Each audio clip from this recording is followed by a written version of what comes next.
Readings of Almighty God's Words. The responsibilities of leaders and workers. The responsibilities of leaders and workers. 12. The responsibilities of leaders and workers with regard to safeguarding offerings. 1. Properly safeguarding offerings.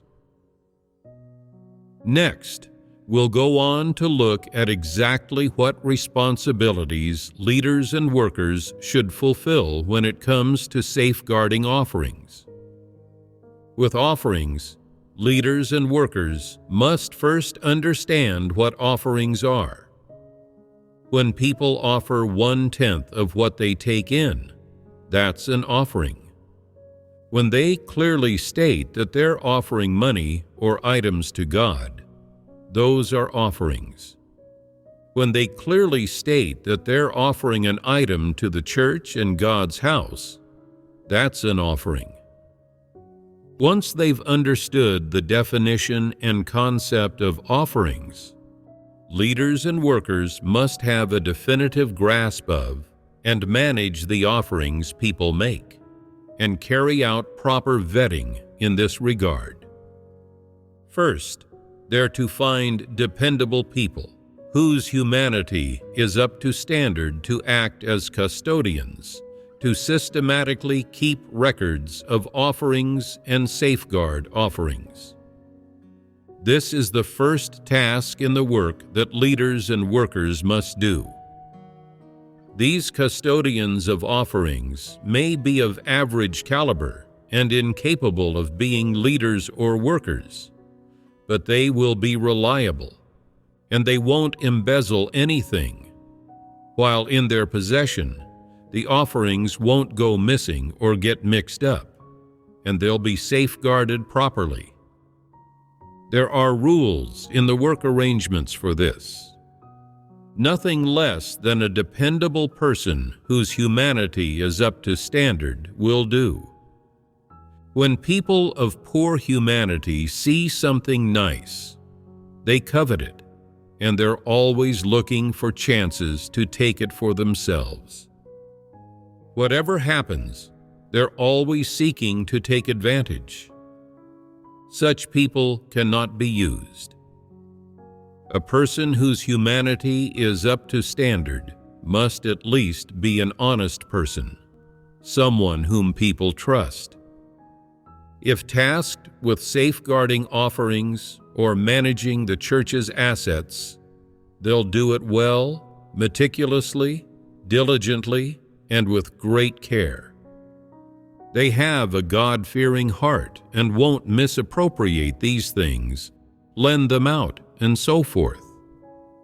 In brief, you can rest assured when you've put the offerings in their hands that not a cent will go missing and not a single item will be lost. A person like this must be found. Furthermore, God's house has a rule that not just one such person is to be found.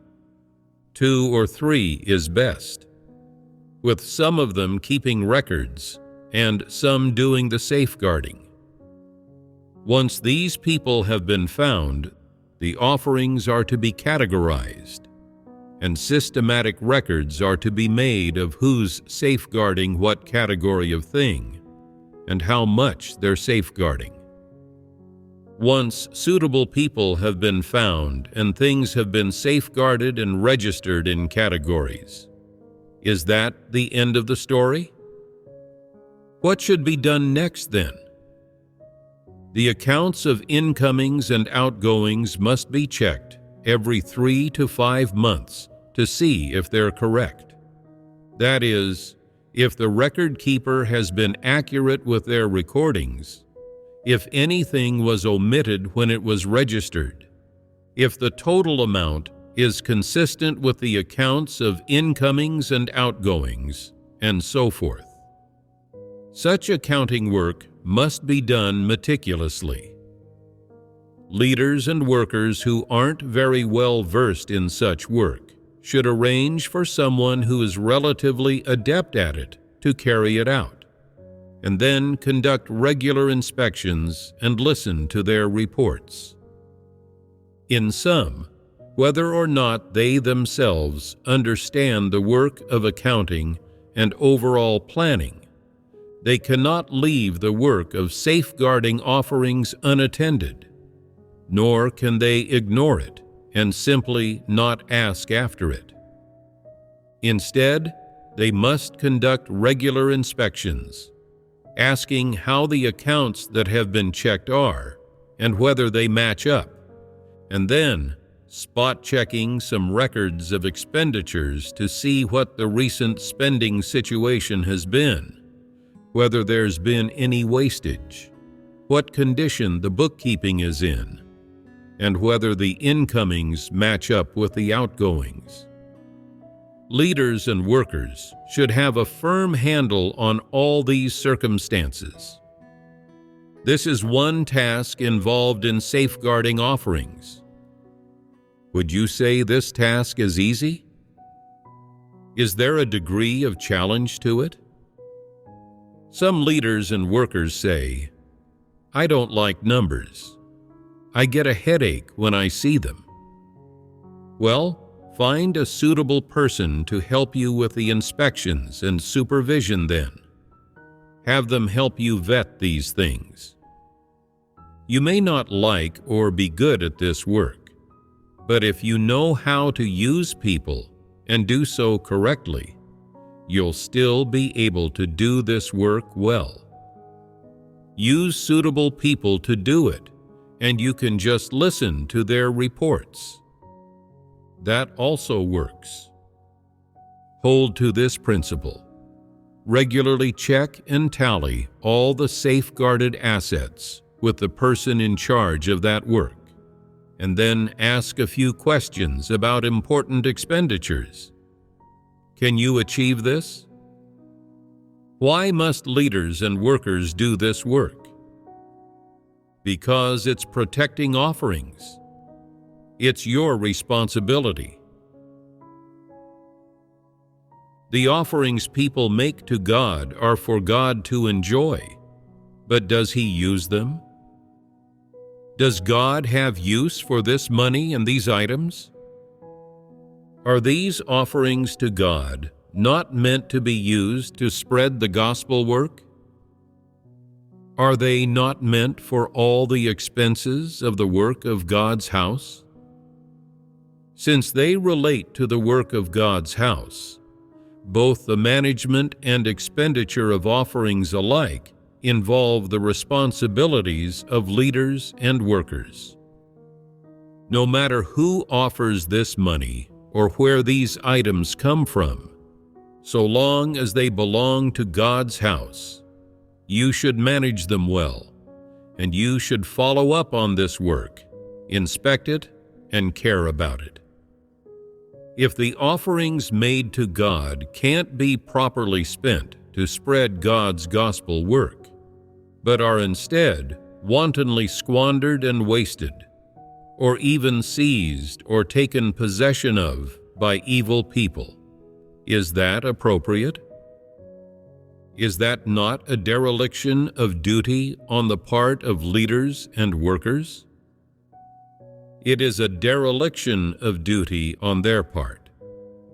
So, leaders and workers must do this work. It's incumbent on them.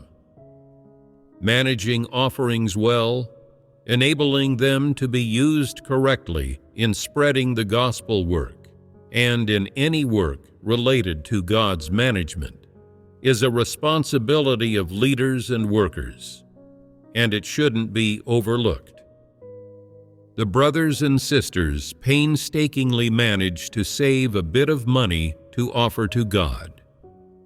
Suppose that, due to leaders and workers being negligent and remiss in their duties, this money falls into the hands of evil people.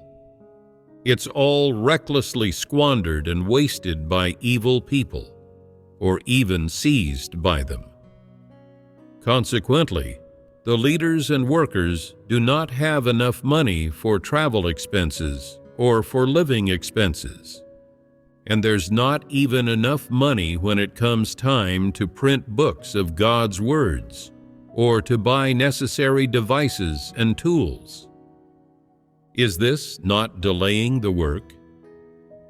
When the money offered by brothers and sisters is taken into the possession of evil people, rather than being put to proper use, and money needs to be spent for the work of God's house, but there isn't enough, has the work not then been hindered? Haven't the leaders and workers failed to fulfill their responsibility?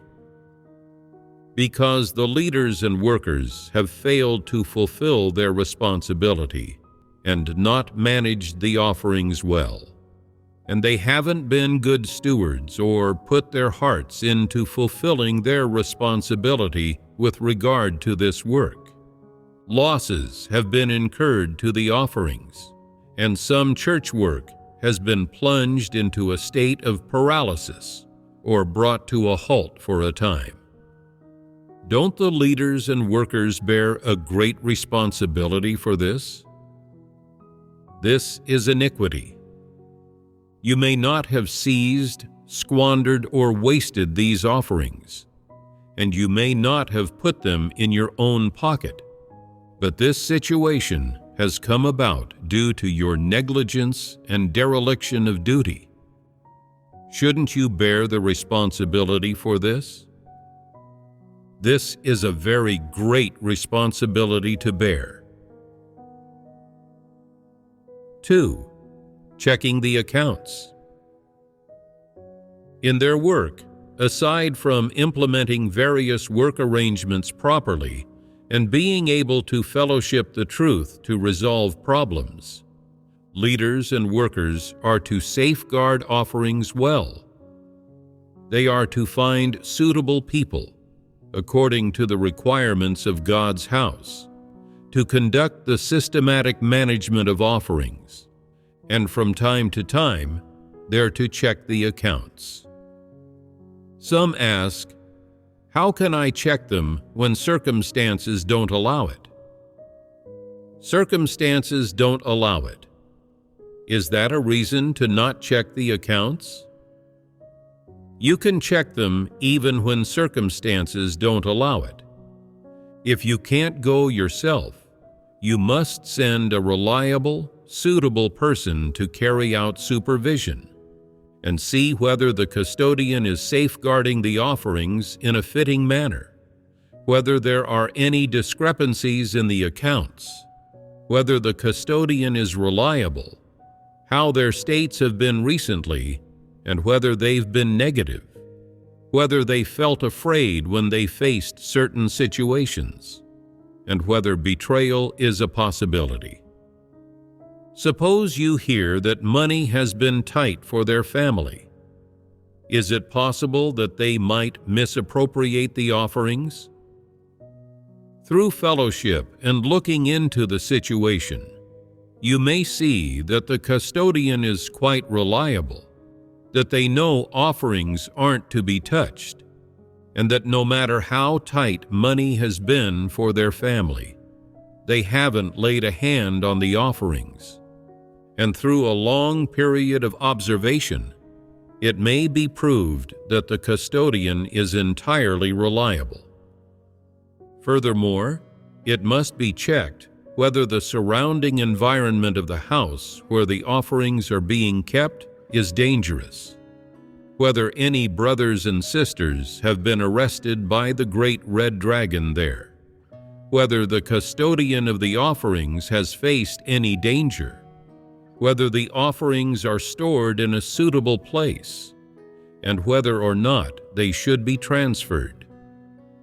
The environment and circumstances of custodians' homes must be inspected frequently, so that appropriate responses and plans may be made at any time. As you do this, you are also to make inquiries from time to time about which teams have acquired new devices recently and how those devices were obtained. If they were bought, you must ask whether anyone reviewed the applications and signed off on them before they were purchased, whether they were bought at a high price or a reasonable market price, whether unnecessary money has been spent, and so forth. Say that no issues are found with the books through checking and reviewing the accounts, but it is discovered that some buyers have been frequently squandering offerings in an extravagant manner. No matter how expensive something is, they'll buy it.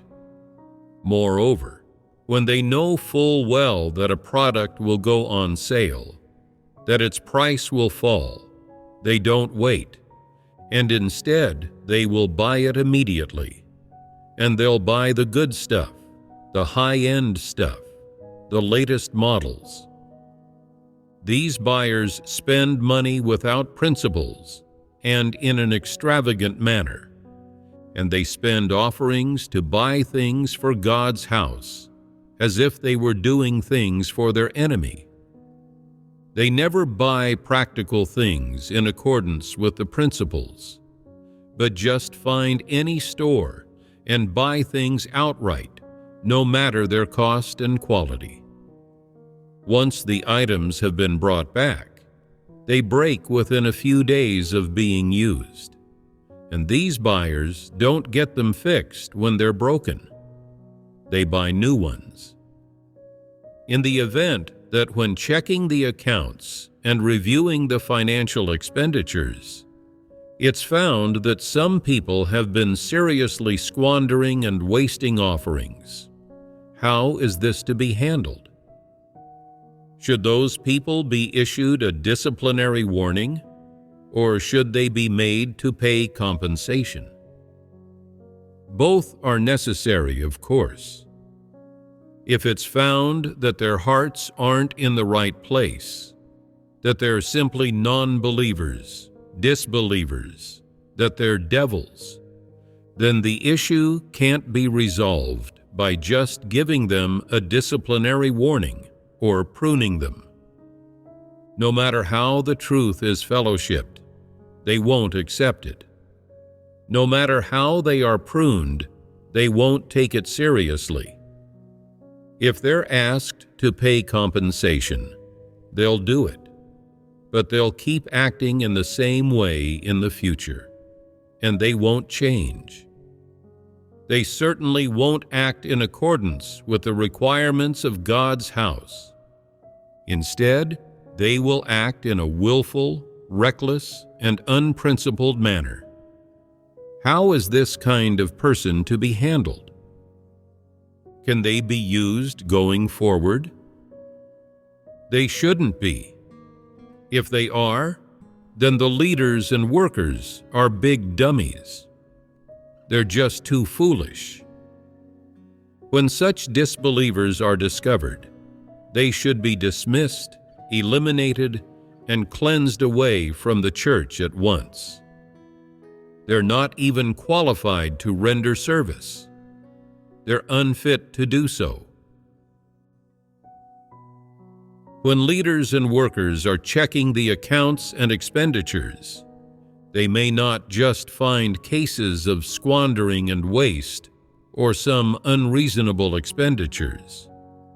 They may also find that some of the people doing this work are of low character, that they're base and selfish, and that they have caused losses to the church work.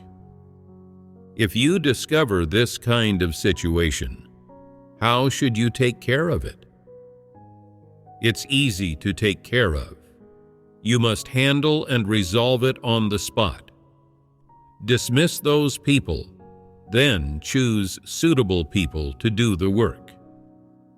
Suitable people means those whose humanity is up to standard, who possess conscience and reason, and who are able to handle things according to the principles of God's house. When they shop for God's house, they'll buy economical things that are also relatively practical and durable, things that are essential to buy. They aren't necessarily bent on buying cheap things, but they don't feel the need to buy the most expensive things either.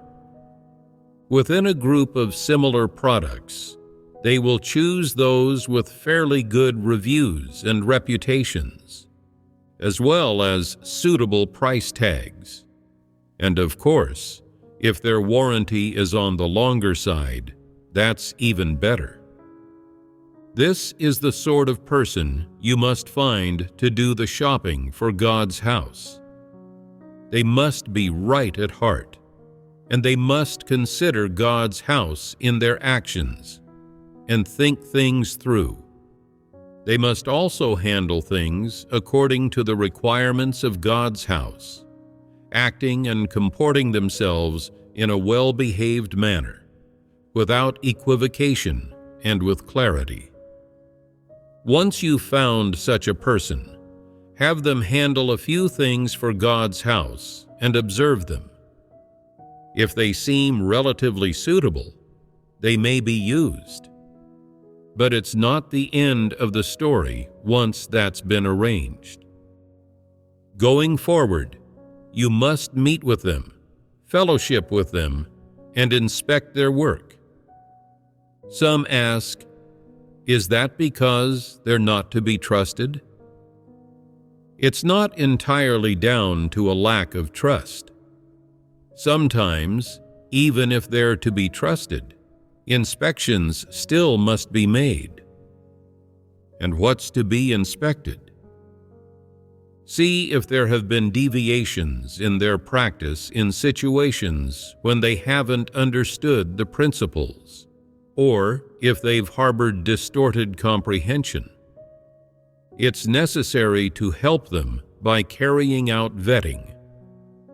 For example, suppose that they say there's a very popular item on the market, but they don't know whether God's house has use for it, and they're worried that if they don't buy it now, it may not be sold anymore in the future.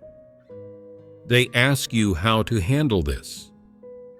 If you don't know, then you should have them go ask someone who's involved in that professional work. That professional then says that the item is a novelty that won't be of use most of the time, and that there's no need to spend money on it. With the professional's opinion as a reference, it's decided that there's no need to buy the item, that to buy it would be a waste, and to not buy it now would be no loss. Leaders and workers must do their work to this extent. No matter how important or trivial something is, if they can see it, think of it, or find out about it, then they must uniformly follow up on and inspect it, and do this in the prescribed manner according to the requirements of God's house. This is what it means to fulfill one's responsibility. Some people often apply to purchase some items, asking God's house to buy these products, and through careful review and checks, it's usually found that only 1 of 5 things requested needs to be bought, and there's no need to buy the other 4. What's to be done in such cases? The items they apply for must be reviewed and considered in a strict manner. They're not to be bought in a hurry. They're not to be bought just because those people say the work requires them. Those people are not to be allowed to arbitrarily apply for things at will under the guise of it being for their work. No matter what guise these people adopt, and no matter their urgency, leaders and workers or people in charge of managing offerings absolutely must be steady at heart. They must conscientiously inspect and check these things. There can't be the slightest error. Things that absolutely must be purchased must be researched and given the green light by leaders. And if buying them is optional, they're to be denied, not approved. If leaders and workers do this work meticulously, concretely, and in depth, it will reduce instances of offerings being squandered and wasted, and even more so, of course, it will reduce unreasonable expenditures. Doing this work isn't just a matter of looking carefully at what the recorded incomings and outgoings on the books are, at what the numbers are. That's secondary. The most important point is that your heart must be in the right place, and that you treat every expenditure and every entry as if it were an entry in your own bank account. Then you'll look at them in detail, and you'll be able to remember them, and you'll be able to understand them. And if there's a slip-up or a problem, you'll be able to tell. If you view them as someone else's accounts or public ones, you're sure to be blind of eye and mind, unable to discover any problems.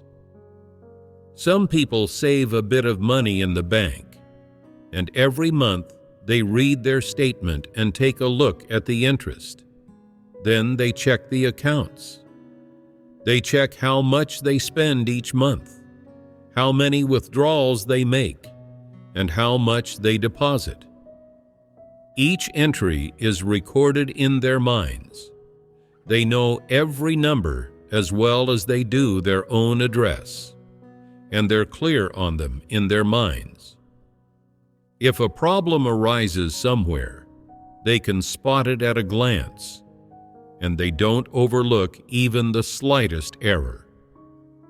People can be so careful with their own money, but do they show the same concern toward God's offerings?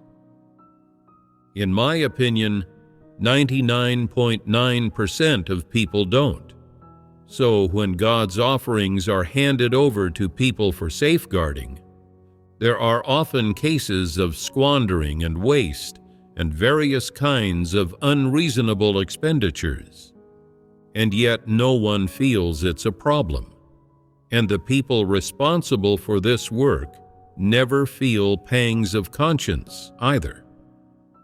To say nothing of losing $100, even if they lose 1,000, 10,000, they feel no rebuke, indebtedness, or accusation at heart. Why are people so muddled when it comes to this matter?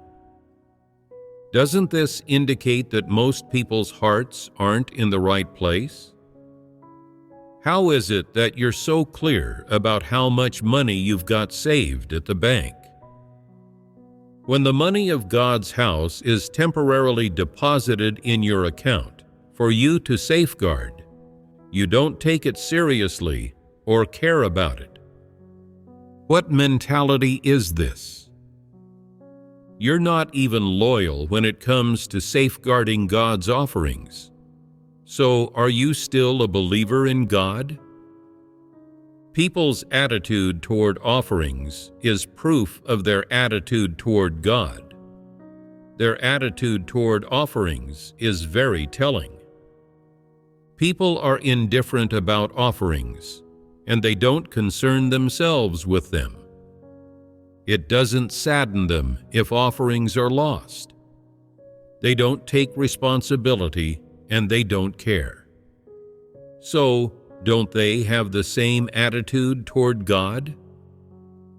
Does anyone say, God's offerings are His?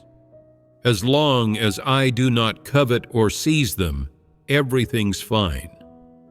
Whoever seizes them will be punished. That's their business, and they deserve it. It has nothing to do with me. I have no obligation to concern myself with it? Is this statement right?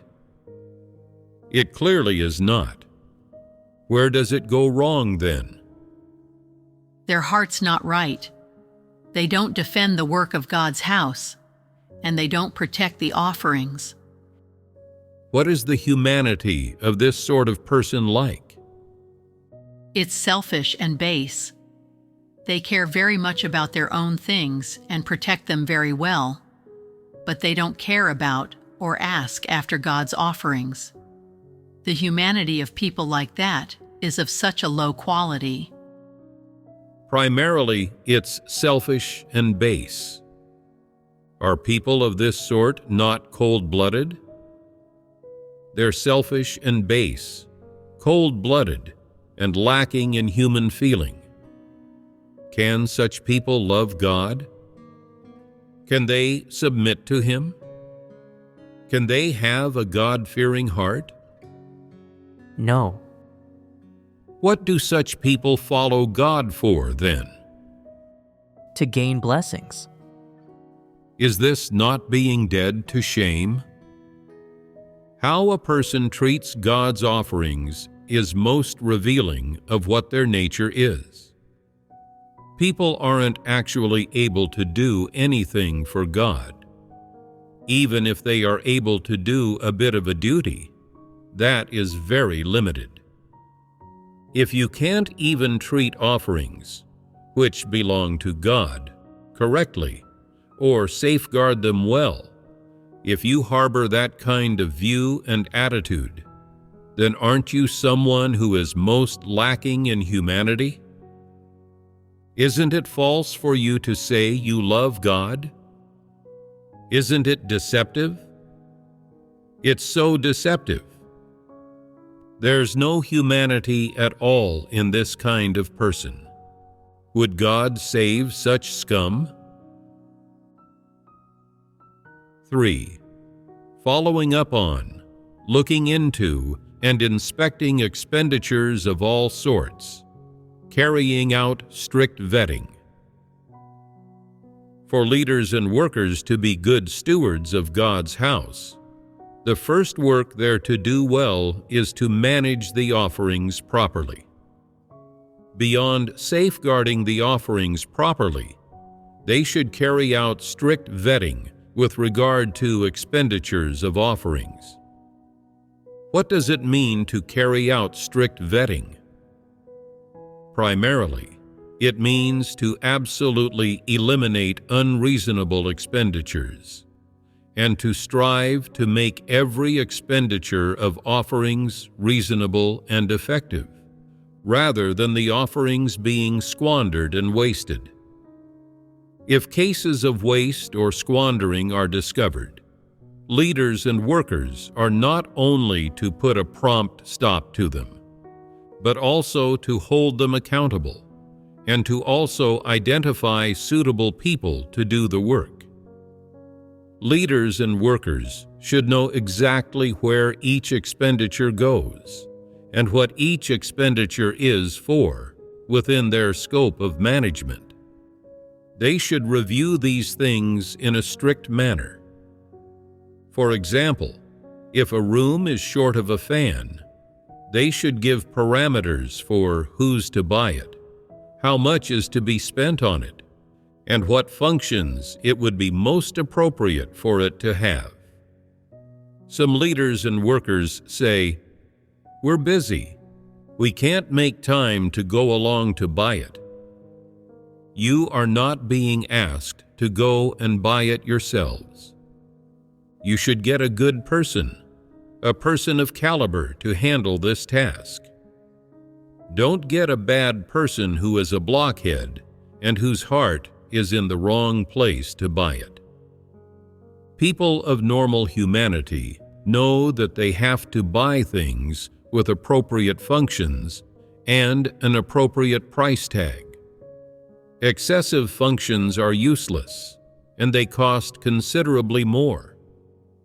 Pleasure seekers whose hearts aren't in the right place, by contrast, buy impractical things that have a jumble of various kinds of functions, which costs more money. Buyers must possess reason. They must understand the principles. Purchased items must be practical without costing a lot, and be deemed suitable by everyone. If you get an irresponsible person who loves indiscriminately spending and squandering money to make this purchase, they'll just pay a high price for a top-of-the-line air conditioner for 10 times what it would cost to buy a fan. They believe that though it costs a bit more money, the people must be our first priority. That air conditioner not only filters the air, it can also adjust the humidity and temperature, and it has various timers and settings. Is that not a waste? This is wastefulness and squandering. That person is out to enjoy themselves, and they're spending money for kicks, to show off, not to buy practical things. Such people have their hearts in the wrong place. If they shop for themselves, they find ways to save money, look for discounted items, and try to bargain. They save money if they can. The cheaper, the better. Yet when they shop for God's house, no matter how much money they spend, they don't care. They don't even bother to look at cheap things. They just want to buy expensive, high-end, state-of-the-art stuff. This means their hearts aren't in the right place. Can people whose hearts are in the wrong place be used? When handling tasks for God's house, people whose hearts are in the wrong place only do absurd and worthless things. They don't spend money on the right things. They just waste and squander offerings, and every one of their expenditures is unreasonable. Some other people have a poverty mindset, and they believe they must buy the cheapest things when they shop for God's house. The cheaper, the better. They think this is saving God's house money, so they exclusively buy obsolete, cut-rate things. As a result, they purchase the cheapest machines that are shoddy. These machines break as soon as they are used, and they are beyond repair and unusable. Then it's necessary to buy other ones that are of adequate quality and that can be used normally, and so another sum is spent. Is this not foolish? Such people are to be called stingy and possessed of a poverty mindset. They always want to save God's house money, and what comes of all their scrimping and saving? It turns into waste, into the squandering of money. They even make excuses for themselves. I didn't do it on purpose. I had good intentions. I was just trying to save God's house money. I didn't want to spend money indiscriminately. Is them not wanting to do that of any use? In fact, they are spending money indiscriminately. They do cause wastage, and this does consume money and manpower. Such people can't be used either. They're blockheads. They're not savvy enough. In brief, people with their hearts in the wrong place aren't to be used to shop for God's house, and neither are blockheads. Those who should be used are savvy people who have a certain amount of shopping experience and a certain caliber, and who view everything in an undistorted manner. Whatever's being bought, it must be practical, and its price must be reasonable. And even if it breaks, it must be easy to fix, and it must be easy to buy parts for it. That's reasonable.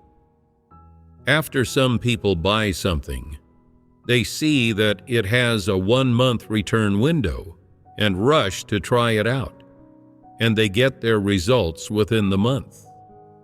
If it's a bit faulty and doesn't work well, they return it right away and pick something else, reducing losses.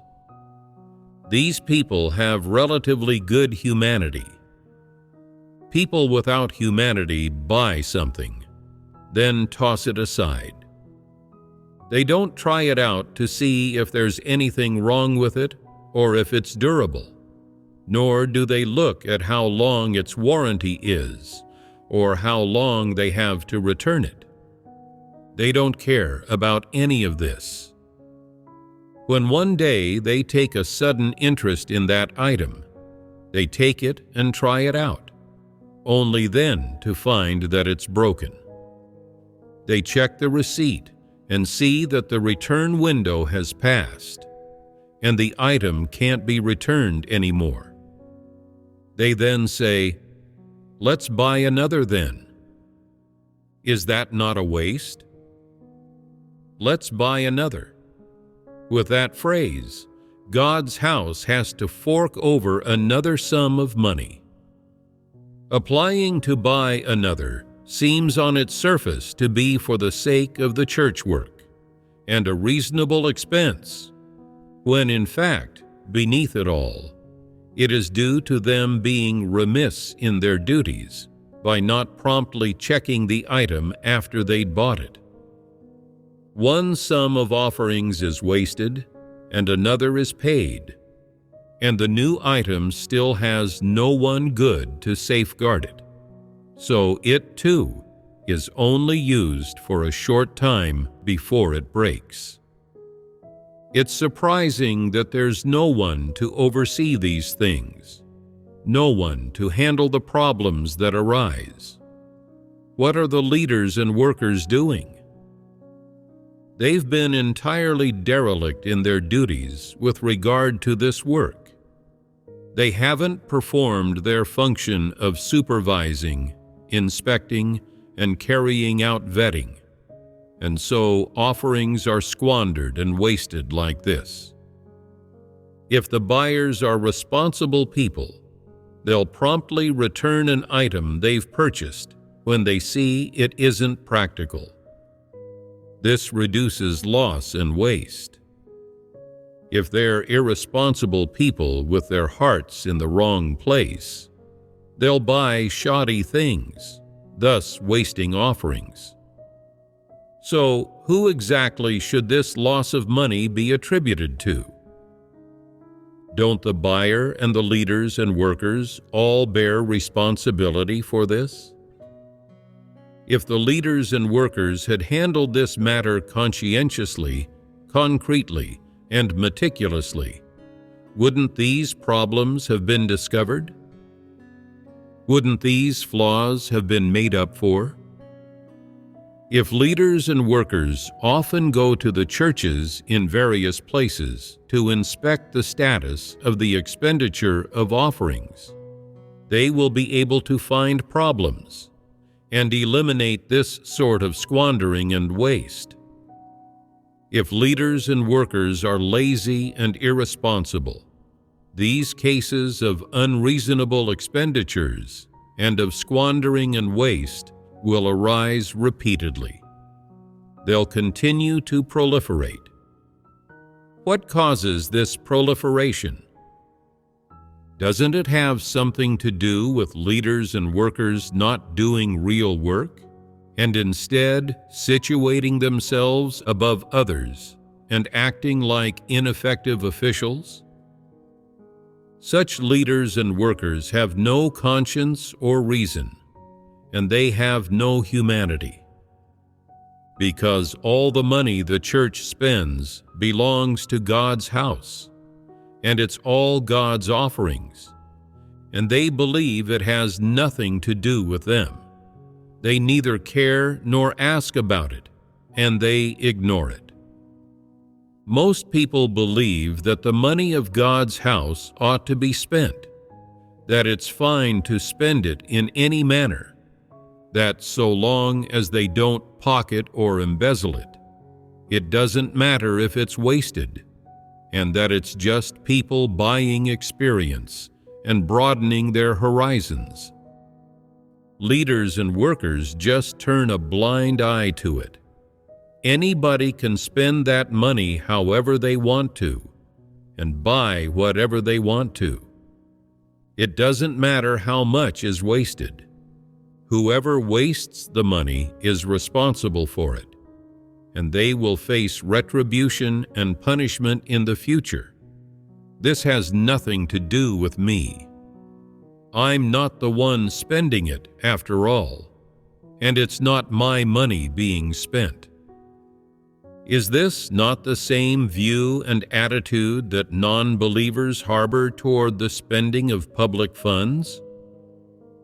It's just as if they were spending their enemies' money. When non-believers work in a factory, if the management is lax, communal items will always be stolen and taken back to people's homes or casually ruined. And if something breaks, they will ask the factory to buy a new one. When they shop for the factory, they will exclusively buy good, expensive things. In any case, the money will be spent arbitrarily and without any upper limit. If believers in God also have such a mentality toward offerings, can they be saved? Will God work upon such a group of people? If people have an attitude like this toward God's offerings, then you should know without me telling you what sort of attitude God has toward those people.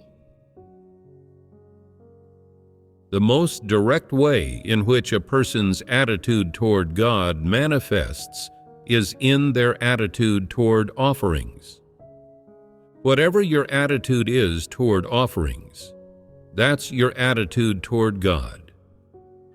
If you treat offerings as you do the entries in your own bank account, meticulously, carefully, cautiously, rigorously, responsibly, and attentively, then your attitude toward God is more or less the same as this. If your attitude toward offerings is like your attitude toward public property, toward vegetables at a market, casually buying a few of whatever you need and not even looking at any of the vegetables you don't like, ignoring them no matter where they're stacked, not caring if anyone takes them and uses them, pretending not to see when they've fallen on the ground and someone steps on them, believing all this has nothing to do with you, then that spells trouble for you. If that's the sort of attitude you have toward offerings, are you a responsible person? Can a person like you do a duty well? It's obvious what sort of humanity you have. In brief, in the work of managing offerings, the main responsibility of leaders and workers, beyond safeguarding them well, is that they must follow up on the subsequent work.